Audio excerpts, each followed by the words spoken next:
राष्ट्रपतिज्यूलाई अदालतमा मुद्दा हाल्नु भनेको हो यो द्वन्द्वको एउटा चरण हो, यो सुरुवाती चरण हो। अब यो चरण कहाँसम्म पुग्छ हामीले त्यसैलाई सङ्केत गरेको हो, देश द्वन्द्वमा गयो भनेर। स्वागत छ सर डाफे टिभीमा। धन्यवाद। देशको पछिल्लो राजनीतिक गतिविधि अथवा अवस्थाहरूलाई कसरी निहालिरहनु भएको छ? स्वाभाविक रूपमा नागरिकता विधेयक रोकिसकेपछि अब यो गठबन्धन सरकारका पक्षधरहरू पश्चिमाहरूको बलमा चाहिँ अब नेपाल द्वन्द्वमा जाने चाहिँ देखिया छ। अबको गतिविधि भनेको त्यो द्वन्द्वले चाहिँ बाटो लिन खोजेको भन्ने चाहिँ हाम्रो मूल्याङ्कन छ। हजुर, गठबन्धन सरकारले अहिले राष्ट्रपतिलाई कोर्टको लागि जारी पनि गर्नुभयो, त्यो चाहिँ आज सायद आजै गर्नुभयो क्या? त्यसमा के बुझ्नु भएको छ तपाईँले? होइन, यो द्वन्द्वको एउटा रूपको रूपमा विकास गरेको भन्ने देखिन्छ।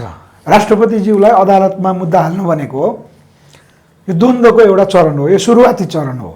अब यो चरण कहाँसम्म पुग्छ हामीले त्यसैलाई सङ्केत गरेको हो, देश द्वन्द्वमा गयो भनेर। अनि किनभने हामी राष्ट्रपतिज्यूको नेपाल राष्ट्र बचाउने कदम जो थियो त्यसका समर्थक हामी भयौँ भने राष्ट्र विघटनको बाटो जो थियो उनीहरू हारेको स्थितिमा उनीहरूले त लडाइँको मोर्चा बनाएको हो।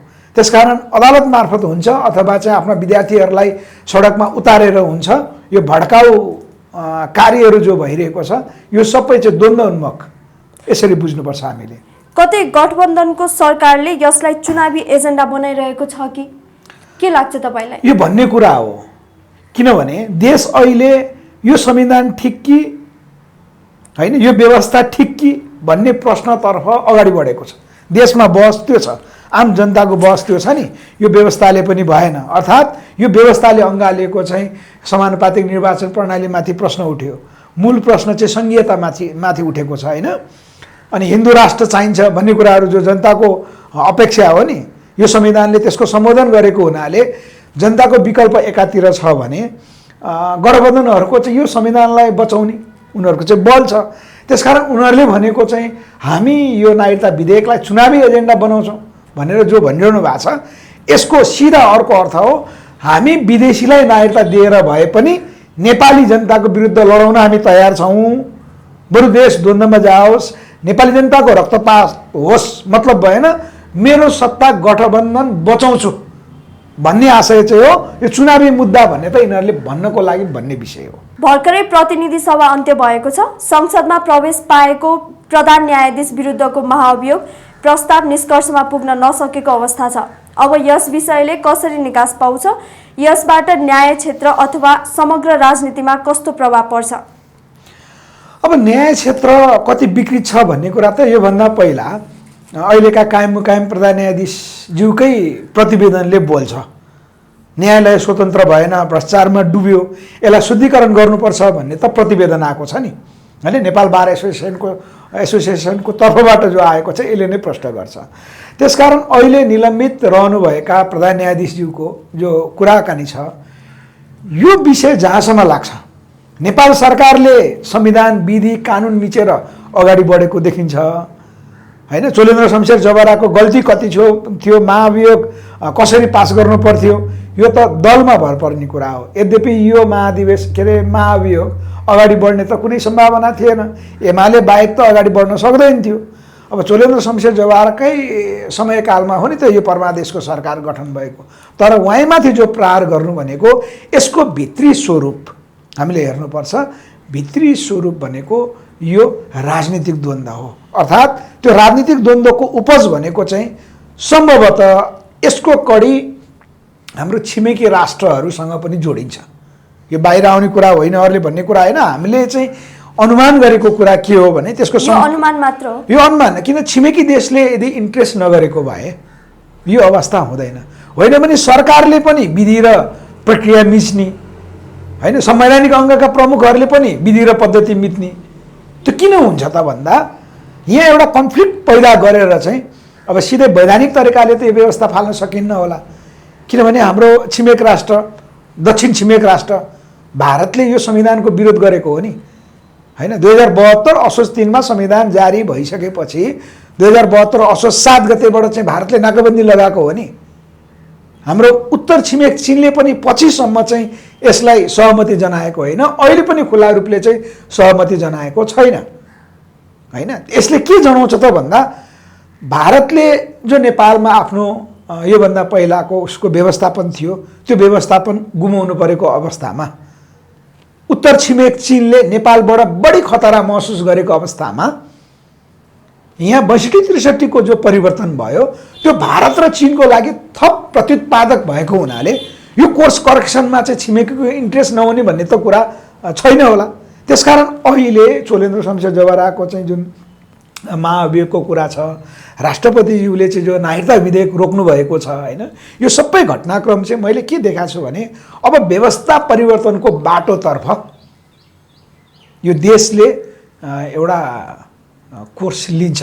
यो द्वन्द्व चाहे चोलेन्द्र शमशेर जवराको, चाहे राष्ट्रपतिज्यूले चाल्नुभएको कदम, चाहे दलहरूले अहिले सडकमा आफ्नो विद्यार्थीहरूलाई उतारेको होस्, होइन, अहिले चाहिँ जसपाले पनि तराईमा आन्दोलन सुरुवात गर्ने भनेको छ, यसको उपज भनेको चाहिँ सम्भवतः अब यो कोर्स परिवर्तनमा जान्छ कि अब हामी चाहिँ कोर्स परिवर्तनमा लाने पक्षमा हो।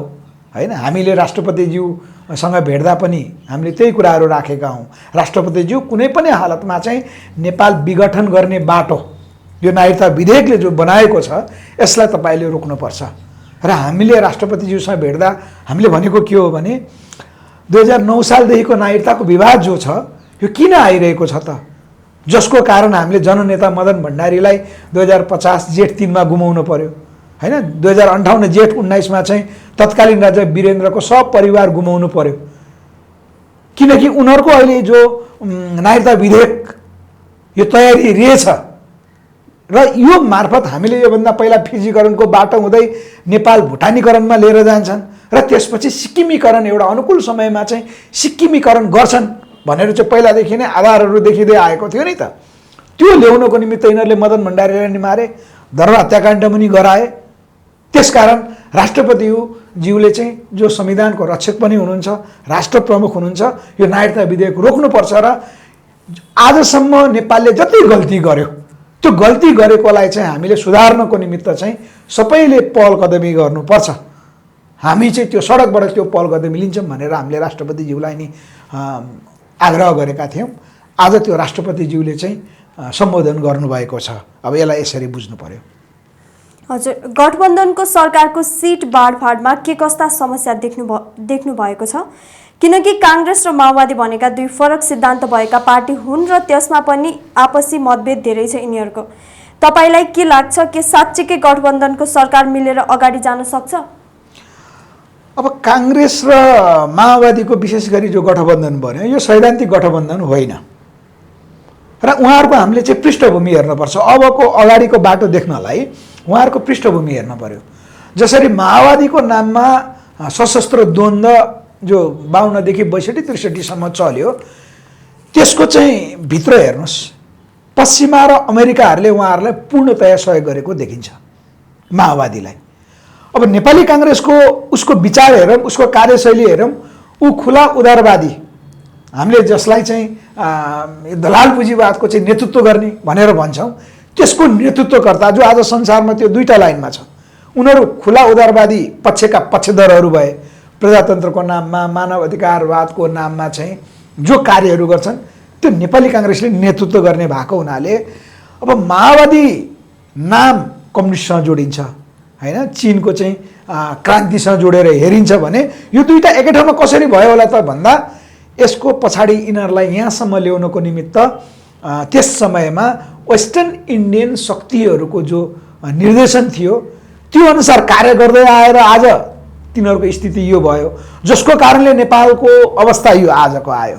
चीन र भारतले चाहिँ यहाँ काउन्टर दिनुपर्ने अवस्था सिर्जना भयो नि त, होइन, हामीले संविधान जारी भएकोदेखि पाएको त त्यही हो। त्यसकारण यी गठबन्धन कसरी भए भन्ने कुरामा चाहिँ वेस्टर्न इन्डियनको गठबन्धन हो यो। यिनीहरूका रूप कम्युनिस्टका हुन्, सार यिनीहरू चाहिँ दलाल पुँजीवादीकै नेतृत्व हो, होइन, र सारमा यिनीहरूले के गर्छन् त भन्दा कम्युनिस्ट उदय हुने शक्तिलाई यिनीहरूले रोक्छन्। जस्तो अहिले पछिल्लो चरण हामीले देखिरहेका छौँ, रुस, चीन र भारत चाहिँ एसियालाई पावर हाउसको रूपमा विकास गर्नलाई कसरी सकिन्छ भनेर जो कसरतहरू गरिरहेका छन् त्यो कसरतलाई नेपालबाट रोक्नको निमित्त यो गठबन्धन अथवा काङ्ग्रेस माओवादी अथवा शेरबहादुर देउवा प्रचण्ड माधव नेपाल र झलनाथ खनालहरू लागेको प्रष्ट रूपमा देखिन्छ। त्यसकारण यो अगाडि बढ्छ कि बढ्दैन भन्ने जो यहाँको प्रश्न छ। अब देशभक्त नेपालीले के नेपाललाई चाहिँ चीन चाहिँदैन, नेपाललाई भारत चाहिँदैन, भारतले जो नेपालमा गर्दै आएको हस्तक्षेपहरू उसले चाहिँ कम गर्दै रहेको छ र नेपालसँग नयाँ आयाममा सम्झौता गर्न खोजिरहेको छ भने कि नेपाललाई चीन र भारत नभइकन चाहिँ अमेरिकै चाहिने हो त भन्ने प्रश्न चाहिँ देशभक्तिपूर्ण प्रश्नसँग जोडिन्छ। त्यसकारण नेपालको विषयमा हामीले चाहिँ न्युयोर्कबाट चाहिँ निर्णय होस्, वेस्टर्न इन्डियन शक्तिले निर्णय गरोस् भन्ने त हामीले चाहेको होइन। त्यसकारण अब यो गठबन्धन कहाँ पुग्ला, यिनीहरू निरन्तर अगाडि बढ्छन् कि बढ्दैनन् भन्ने कुरा चाहिँ देशभक्तहरूको आन्दोलन कसरी अगाडि बढ्छ त्यसमा भर पर्छ। राष्ट्रघातीहरू जो अहिले छन् यो गठबन्धनले नै अहिले बल मिचाइ गर्दै गर्दै गर्दै गर्दै अगाडि बढ्यो भने उनीहरूको जित हुन्छ, चुनावपछि उनीहरू नै आउने हो होइन। यिनीहरूलाई अहिले जो कन्फ्लिक्ट छ नागरिकता विधेयकको नाममा भनौँ अथवा चाहिँ उनीहरूका कार्यहरूले गर्दाखेरि अब देशभक्तहरूको चाहिँ आन्दोलन अगाडि बढ्यो भने यिनीहरूलाई चुनाव मार्फत पनि रोक्नुपर्छ अथवा हामी त चुनाव हुन नदिने स्थितिमा नै जानुपर्ने हुनसक्छ। किनभने यो देश विरुद्धको संविधान अन्तर्गत हुने चुनावले त उनीहरूलाई नै बलियो बनाउँछ होइन। त्यसकारण चुनाव हुन नदिनको निमित्त नि नेपाली जनताले पहल कदमी लिनुपर्छ, जसमार्फत अब संवैधानिक सङ्कट उत्पन्न हुन्छ र त्यो सङ्कट मार्फत देशभक्तहरू अगाडि बढ्नलाई बाटो खुल्छ। अब यो अगाडि जान्छ कि जान्न भन्दा यिनीहरूलाई अगाडि बढ्न दिनु भनेको नेपाल विघटनतर्फ लान दिनु हो, नेपाल विघटनको बाटोमा हामीले छोड्नु हो। त्यसकारण यिनीहरूलाई अगाडि बढ्न दिने त कुरै हुँदैन। यो गठबन्धन चाहिँ हामीले भत्काउनुपर्छ, यिनीहरूलाई तोड्नुपर्छ। तपाईँले बारम्बार गठबन्धन सरकार पश्चिमाबाटै चलिरहेको छ भनेर भन्नुभयो, के आधारमा भन्दै हुनुहुन्छ? के यो कतै एमसिसी एसपिपी जस्ता सम्झौताले हो या अरू केही प्रसङ्ग आएर के किन लाग्यो तपाईँलाई यस्तो? अनि मूलत नेपाल विपरीतको संविधान यिनीहरूले दिए 2072 असोज 3 हो, त्यसको पुष्टि अहिले भयो नि। यसको समग्रतामा हामीले धेरै व्याख्या नगरौँ, नेपाल र नेपाली जनताको अवस्था दुरावस्था जो अहिले छ नि त, हामी काली लाग्दो अवस्थामा छौँ।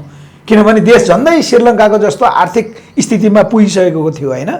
यसले जनाउँछ नि आज नेपाली जनता चाहिँ सारा विदेशमा काम गरिकन मात्रै चाहिँ यहाँ एक छाक खान पाउने अवस्था सिर्जना यो संविधानले ल्याएको हो होइन। नेपाली जनतालाई सम्बोधन गर्ने गरी राष्ट्रलाई बलियो बनाउने गरी त यो संविधानमा कुनै विषयवस्तुहरू लिएर आएनन्। पहिलो त यिनीहरू वेस्टर्न इन्डियनको डिजाइनमा पूर्वीय शक्तिहरू अथवा चीन रुस भारतले जो अभ्यास गरेको छ दक्षिण एसियालाई पावर हाउसको रूपमा विकास हुन नदिनको निमित्त जो डिजाइनहरू अन्तर्गत आए त्यो खराब, त्यसले पुष्टि गर्यो यिनीहरू चाहिँ पश्चिमाहरूको सरकार भन्ने कुरा एउटा। अर्को नेपाली जनताको अवस्थाले पुष्टि गर्यो होइन मूलत। अर्को जो नेपाल पहिला त क्रमशः त हामी कृषिमा भए नि आत्मनिर्भर थियौँ, बिस्तारै महेन्द्र राजाको पालामा चाहिँ उद्योग धन्दा कल कारखानाहरू खोलेर नेपाल आत्मनिर्भरको बाटोतर्फ उन्मुख थियो नि त।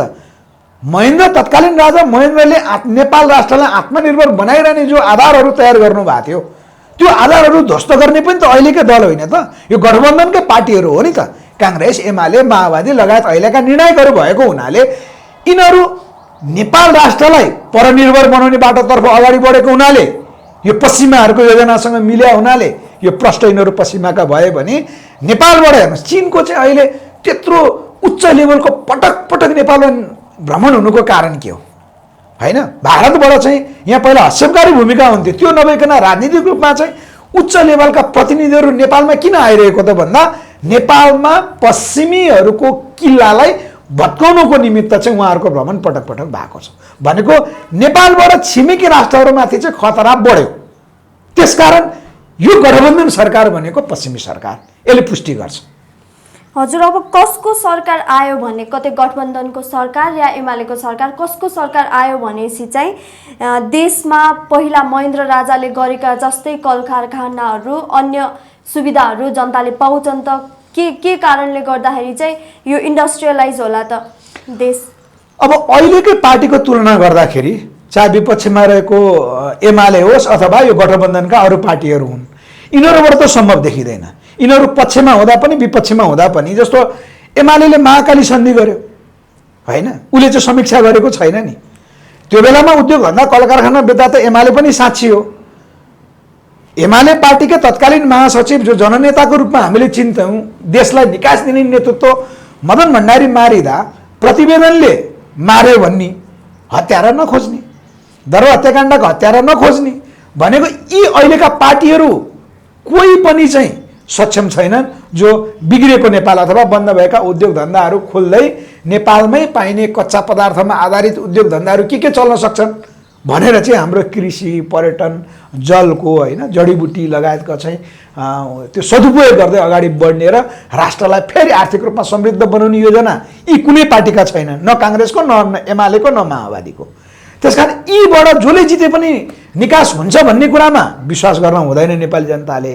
अब के गरी हुन्छ त भन्दा उदाहरणको लागि अहिले काठमाडौँ महानगरपालिकामा बालेन्द्रजी आउनु भएको छ होइन, धरानमा चाहिँ हर्क साम्पाङजी आउनु भएको छ भने त्यसै गरी युवा पुस्ताहरू चाहिँ यो मुद्दासहित चुनावी एजेन्डा लिएर जनतामा आउनुपर्छ र जनताले विद्रोहको आवाज पनि बोल्नु पर्यो, पुराना कसैलाई पनि नजिताउने र युवा पिँढीहरू योजनासहित आगामी नेपालको मार्गचित्र यो, नेपालले यसरी बाटो लिनुपर्छ, यो संविधानमा यो कुराहरू लेखिनुपर्छ भनेको राष्ट्रिय नीति। जसरी हामीले एउटा सिङ्गो घर बनाउनु भन्दा पहिला जग्गा अनुकूलको नि मानव साधारणतया चाहिँ काठमाडौँमा 4-5 आना 6 आनामा हामीले जग्गा बनाउने के अरे जग्गामा घर बनाउने जो अहिले कोसिस छ प्रायको त्यो छ नि त। पहिला जग्गाको आधारमा हामीले घरको डिजाइन गर्छौँ नि होइन, ढोका कता राख्ने, वास्तु कसरी मिलाउने भनेको जस्तै आगामी नेपाल कस्तो बनाउने भने त इन्जिनियरिङ चाहियो। त्यो इन्जिनियरिङ सहितको भनेको राष्ट्रिय नीति सहितको भनेको राजनीतिक मुद्दा सहित युवा पुस्ता राजनीतिमा आएर जसरी अहिले बालेनजीले चाहिँ पुरानै मोडेलमा उहाँहरूले काम गरिनु भएको छ भने नयाँ डिजाइन सहित युवा पुस्ता राजनीतिमा आयो भने चाहिँ नेपालले निकास पाउँछ। यी पुराना दललाई हामीले सबभन्दा पहिला विस्थापन गर्नु पर्यो। दल विस्थापन गर्नु भनेको नेतृत्व विस्थापन गर्नु हो। ती पुराना योजनाविहीन नेतृत्वहरू विस्थापन गर्नु भनेको नयाँ नेपाल बनाउने आधार तयार हुनु हो। त्यसकारण विकल्प भनेको युवा पुस्ता नयाँ राजनीतिमा चाहिँ योजना लिएर आउनुपर्छ। भनेपछि अहिलेको निर्वाचन खासै महत्त्वपूर्ण छैन, कुनै चेन्ज लिएर आउँदैन। यो निर्वाचन भयो भने त काङ्ग्रेस, एमाले, माओवादी लगायत राप्रपाले केही सिट बढाउने हो होइन, यसले हङ पार्लियामेन्ट बनाउने। अहिलेको हाम्रो निर्वाचन प्रणाली जो समानुपातिक निर्वाचन प्रणालीले एउटै पार्टीको बहुमत आउने पनि देखिँदैन। भएको त त्यही हो नि त। यहाँ बहुमतको सरकार त मजाले चाहिँ तपाईँको 74मा त नेकपाको बहुमतको सरकार बने हो नि त। त्यस्तो सरकार त यहाँ गिराइयो भने हाम्रो संविधान फेरि त्यस्तै बनाइएको छ। यहाँ 5 वर्षसम्म चाहिँ बहुमतको पार्टीलाई सरकारबाट हटाउने होइन, संसद भङ्गको चाहिँ योजना अगाडि बढाउने भन्ने निर्देशन त नहुनु पर्ने हो नि त। तर भयो 2 वर्षपछि सरकारको विरुद्ध अविश्वासको प्रस्ताव हामीले दर्ता गर्न सक्ने गरीको संविधान हामीले ल्यायौँ भनेको नेपाललाई अस्थिर बनाएर राख्ने संविधान हामीले बनाएको हुनाले यो डिजाइनै यस्तो छ कि अहिलेको नेतृत्वले जितेको भनेको त फेरि योभन्दा भद्रगोल हुनु हो। त्यसकारण यो चुनाव हुनुको अर्थ के यसले चाहिँ अहिले नेपाली जनताले चाहेको जुन राज्य व्यवस्था छ, शक्तिशाली नेपालमा एउटा राष्ट्राध्यक्ष प्रणाली सहितको एउटा व्यवस्था आउनुपर्छ भन्ने कुरा सम्बोधन गर्छ त? गर्दैन। सङ्घीयतालाई चाहिँ नेपालले चाहिँ थेग्न सकेन, यो हाम्रो चाहिँ विपरीत रहेछ भन्ने जनताको जो प्रत्यक्ष भोगाइरह्यो कि यी दलले चाहिँ अब सङ्घीयता खारेज गर्छु भन्ने चाहिँ चुनावमा मुद्दा लिएर आउँछ त? ल्याउँदैन होइन। त्यसकारण नेपाली जनताको चाहिँ एउटा भरोसा आस्थाको केन्द्र हिन्दू राष्ट्र नेपाल के यी दलले ल्याउला नि त? जसले चाहिँ हटाए भनेपछि यी दलसँग मुद्दा नभएको कारणले नेपाल विपरीतका यी दलले गर्ने भनेको त चुनाव जितेपछि नेपाल विपरीतकै संविधानलाई कार्यान्वयन गराउने हो नि त। त्यसकारण यी दलले चाहिँ यो चुनाव हुनु भनेको त यी दलले नै जित्नु हो नि। त्यसकारण चुनाव हुनु र नहुनुको औचित्य के त? त्यसकारण बरु चुनाव भएन भने त एउटा भ्याकुम सिर्जना हुन्छ नि, सङ्कटको स्थिति पैदा हुन्छ नि। सङ्कटको स्थिति पैदा भएपछि त पक्कै पनि निकास निक्लिन्छ, जनता सडकमा ओर्लिन्छन्। मर्ता क्या नै कर्ता भन्ने चाहिँ हाम्रो एउटा उखान छ र जनता जबरजस्त सडकमा आउनुपर्ने स्थिति त चुनाव नहुने भइसकेपछि हो नि त। त्यसकारण चुनाव हुनुको औचित्य देखिँदैन। यो सरकारले पुष्टि गर्नुपर्छ। सँगै हेर्नुहोस्, हाम्रो पूर्व निर्वाचन आयुक्त भोजराज पोखरेल सरले भन्नुभए अनुसार जसको सरकार छ उसले निर्वाचनमा 20 देखि 25% प्रभाव पार्न सक्छ होइन। प्रहरीको चाहिँ रिपोर्ट पनि त्यही छ नि।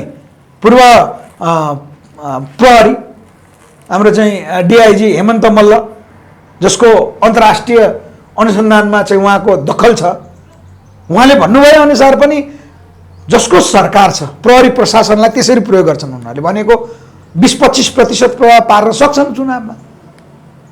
अब यसले के जनाउँछ त? यो भनेको त उनीहरूकै मुठ्ठीमा चाहिँ यो राष्ट्र रहने हो। त्यसकारण यो चुनावले निकास दिने होइन, यतातिर बढ्नु भनेको चाहिँ राष्ट्रलाई दुर्घटनातिर चाहिँ हामीले थप सहजता बनाउनु हो। त्यसकारण यो चुनाव हुनुको औचित्य छैन, यसलाई चाहिँ हामीले बदल्नै पर्छ। भनेपछि चुनाव भए पनि जनता नै पीडित, चुनाव भएन भने नि जनता नै पीडित हुन पर्ने, चुनाव भएन भने जनता सडकमा आउनु पर्यो भनेर भन्नुभयो हजुरले। हो, त्यो पनि जनताको लागि दुःखकै कुरा त हो नि। अब जनता चाहिँ अब यसरी आउनु पर्यो कि योभन्दा पहिला दलहरूलाई सहयोग गर्दा ठिक हुन्छ भनेर चाहिँ जनता दललाई साथ दिया हो, अब भएन। त्यसकारण अब अन्तिम पटक जनता किन आउने सडकमा, त्यो पीडित महसुस किन गर्नु भएन भने राष्ट्र विघटन हुनुभन्दा त बरु जनताले विद्रोह त गर्नु पर्यो नि त, होइन? राष्ट्र सिक्किम भयो भने त कहाँ विद्रोह गर्ने त, सकिँदैन नि। त्यसकारण जनता भनेको यस्तो, अब देशमा शासकहरूले धोका दिइसकेपछि त जनताले नै बचाएको हो। पृथ्वीनारायण शाहलाई पनि जनताले साथ दिएर चाहिँ नेपाल एकीकरण गरेको हो, होइन? जनताले साथ त दिइरहनु पर्यो नि। त्यसकारण अब नेतृत्वलाई विश्वास गरेर चाहिँ जनताले भोट दिएर जिताइसकेपछि उनीहरूले निरन्तर राष्ट्रघात र देशद्रोह गरिरहन्छन् भने अब अन्तिम पटक चाहिँ नयाँ स्थापित युवाहरूलाई गराउनको निमित्त त जनता सडकमा आउनु पर्यो। यसलाई जनताले दुःख पाएको भन्नु भएन, पीडित भन्नु भएन।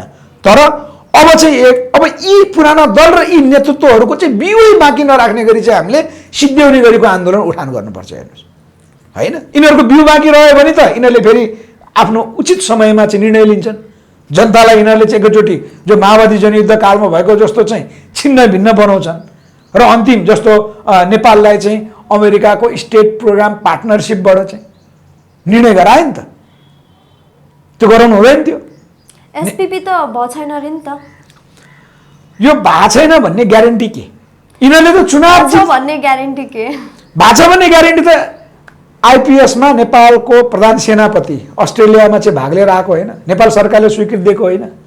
नेपाल इन्डो पेसिफिक स्ट्राटेजीको सदस्य राष्ट्र नभएको भए यो एमसिसी र एसपिपी त इन्डो पेसिफिक स्ट्राटेजीको पार्ट हो। त्यसकारण यसलाई त हामीले रोक्या हो, दबावले रोक्यो। हाम्रो छिमेकी राष्ट्रहरूले पनि रोक्नुपर्छ है।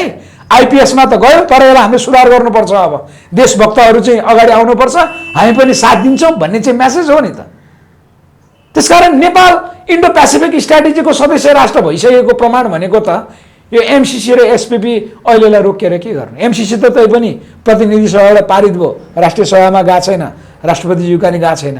अहिले चाहिँ त्यही भएर नेपालले नै एमसिसीलाई काम गरिरहेछ भने एसपिपीले चाहिँ अहिले स्थगन भयो।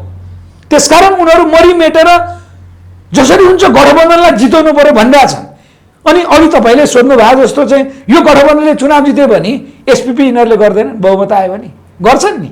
अहिले जस्तो परमादेशको सरकार ठुलो पार्टी एमालेलाई साइड लगाउने एउटा चाहिँ 53 सिटे 63 सिटेहरूले त यत्रो गरिरहेछन् भने भोलि स्पष्ट बहुमत 138 सिट आयो भने यिनीहरूले चाहिँ राष्ट्र बेच्दैनन् त भने। त्यसकारण राष्ट्रघात र देशद्रोह भएको त यहीँ हो नि। गठबन्धन सरकारलाई एमाले हराउन सक्ला र हराउन अब अहिले तुलनामा हामीले यिनीहरूभन्दा तुलनात्मक रूपमा एमाले ठिक, तर एमाले पनि संविधान संशोधन सहित आगामी नेपालको मार्गचित्र यो है, कम्तीमा हामी संघीयता खारेज गर्छौँ, हिन्दू राष्ट्र ल्याउँछौँ, होइन? पुराना बन्द भएका उद्योग धन्दाहरू खोल्छौँ, विदेशमा भएका 80 लाखभन्दा बढी चाहिँ श्रम शक्तिलाई नेपालमै लिएर आएर हामीले चाहिँ उहाँहरूलाई स्वरोजगार बनाउँछौँ भन्ने योजना सहित समृद्ध नेपालको खाका लिएर आयो भने तुलनात्मक रूपमा एमाले ठिक, होइन?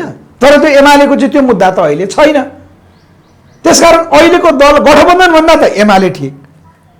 काहीँ केही विकल्प भएन भने त एमाले जितोस्, बरु कम्तीमा तुलना गर्दा एमालेमा अरूभन्दा कम बेमानहरू देखिन्छ, होइन? अलिकति केपी ओलीले त बरु पुरै सम्बोधन नगरी अलिकति महाकाली सन्धि चाहिँ राष्ट्रघात भएकै हो भन्ने टाइपको कुरा त योभन्दा पहिला अलिक गर्नुभयो नि त, होइन? त्यसकारण अब जनताले एउटा प्रेसर दिने हो भने एमाले सुध्रिन सक्ने सम्मको सङ्केत देखा परेको छ। यो भनेको एउटा प्लस पोइन्ट हो। त्यसकारण यो गठबन्धन र एमालेलाई तुलना गर्दा चाहिँ एमाले पार्टी ठिक हो।